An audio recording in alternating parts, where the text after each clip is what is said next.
Taiwan रे एक शक्तिशाली 7 तीव्रतार भूमिकंप होईछि जहा ताइपेई रे विशाल विशाल कोठागुडी को थराई देछि। ताइवान पाणीपाग संस्था भूकंपर सत्यासत्य प्रमाण करिछि। केंद्रीय पाणीपाग संस्था अनुसार शनिवार राति स्थानीय समय 11:05 रे ताइवान रो उत्तर पूर्व उपकूलवर्ती शहर इलान रे ही भूमिकंप अनुभूत होइतिला। भूकंपर केंद्र स्थल इलान काउंटी हॉल ठारू 32.3 किलोमीटर पूर्व अवस्थित थिला।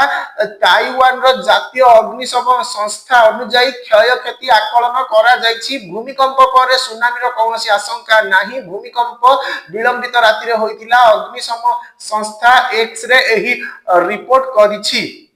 संस्था लोक मानू प्रथमे निजकू सुरक्षा देवाकू परामर्श देछि। विपदपूर्ण वस्तु ठारू दूर रे रुहंतु। बेड पाखरे जोता एवं टॉर्च लाइट रखंतु। कंपन बंद हेबा पर ही पदक्षेप नियंतु। एहा आघात को रोकिबारे सहाय्य करि परिबो। कौनसी प्रकार नेट क्षति नाही।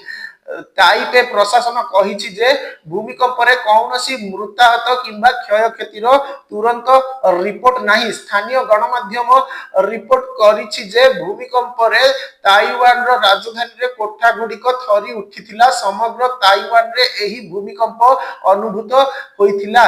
ताइवान पाणीपाग विभाग कौन कहिला?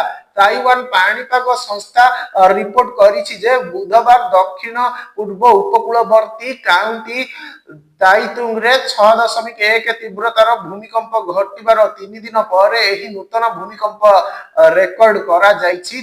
जहा फल रे समग्र ताइवान रे कोठा घर थरी उठिथिला।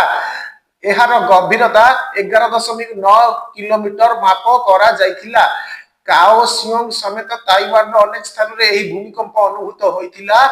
एक सुपर मार्केट सेल्फ भुसुडी पडिबार मध्य रिपोर्ट मिलिछि। 17 जनकर मृत्यु होइथिला। एप्रिल 2024 रे ताइवान रे 7.4 तीव्रतार एक भूमिकंप होइथिला। एहा 25 वर्ष मध्य रे सबुठारु शक्तिशाली भूमिकंप थिला।